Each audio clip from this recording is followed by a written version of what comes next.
Now let's move on to question number 12, जिसमें आपको बताना है लेविस एसिड कौन है और लेविस बेस कौन है इन फॉलोइंग स्पीशी में से। देखिए, अगर हम AlCl3 की बात करें, एल्यूमिनियम ट्राइक्लोराइड की, तो एल्यूमिनियम सेंट्रल एटम होता है, 3 क्लोरीन के साथ वो मिला हुआ है, तो उसका ऑक्टेट कंप्लीट नहीं है। इसका मतलब वो इलेक्ट्रॉन पेयर को एक्सेप्ट करने की उसके पास एबिलिटी है। तो जो इलेक्ट्रॉन पेयर को एक्सेप्ट कर लेता है उसको हम क्या नाम देते हैं? लेविस एसिड का नाम देते हैं। ये आपको क्लियर हो गया। अब हम बात करते हैं Ag पॉजिटिव। Ag पॉजिटिव यानी सिल्वर आयन है, पॉजिटिव चार्ज है, तो पॉजिटिव चार्ज को क्या जरूरत है? इलेक्ट्रॉन की जरूरत होती है। तो ये भी इलेक्ट्रॉन पेयर को एक्सेप्ट कर सकता है, तो ये भी क्या आपका कहलाएगा? सिल्वर आयन भी आपका क्या कहलाएगा? लेविस एसिड के तौर पे काम करेगा। बात करते हैं मिथाइल अल्कोहल है CH3OH। याद रखिए स्टूडेंट, यहाँ पे ऑक्सीजन के पास लोन पेयर ऑफ इलेक्ट्रॉन्स होते हैं, 2 लोन पेयर्स होते हैं, ये आपको ध्यान में रखने हैं। अगर आपको इसका नहीं क्लियर, मैं एक दफ़ा बता देता हूँ कि CH3 एक इलेक्ट्रॉन यहाँ पर है, एक इलेक्ट्रॉन यहाँ पर है। ऑक्सीजन के पास आखिरी शेल में कितने इलेक्ट्रॉन होते हैं? 6।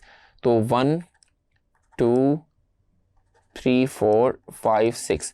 तो एक इलेक्ट्रॉन इस इलेक्ट्रॉन से जुड़ के एक बॉन्ड बना देता है और एक इलेक्ट्रॉन इस हाइड्रोजन के साथ जुड़ के एक बॉन्ड बना देता है। तो ऑक्सीजन का कितना हो जाता है? ऑक्टेट कंप्लीट हो गया। देखें 1 2 3 4 5 6 7 8। ऑक्सीजन का ऑक्टेट कंप्लीट जब हो गया तो उसके पास पेयर ऑफ इलेक्ट्रॉन है। तो पेयर ऑफ इलेक्ट्रॉन कहाँ पर है? वो ये रहे, एक पेयर ऑफ इलेक्ट्रॉन और एक ये दूसरा पेयर ऑफ इलेक्ट्रॉन। तो ये इलेक्ट्रॉन पेयर एक्चुअली क्या हो सकता है? ये डोनेट हो सकता है। जब इलेक्ट्रॉन पेयर डोनेट होता है तो ऐसी स्पीशी जो इलेक्ट्रॉन पेयर को डोनेट करते हैं वो लेविस बेस कहलाती है। ये हमने पढ़ते आए हैं।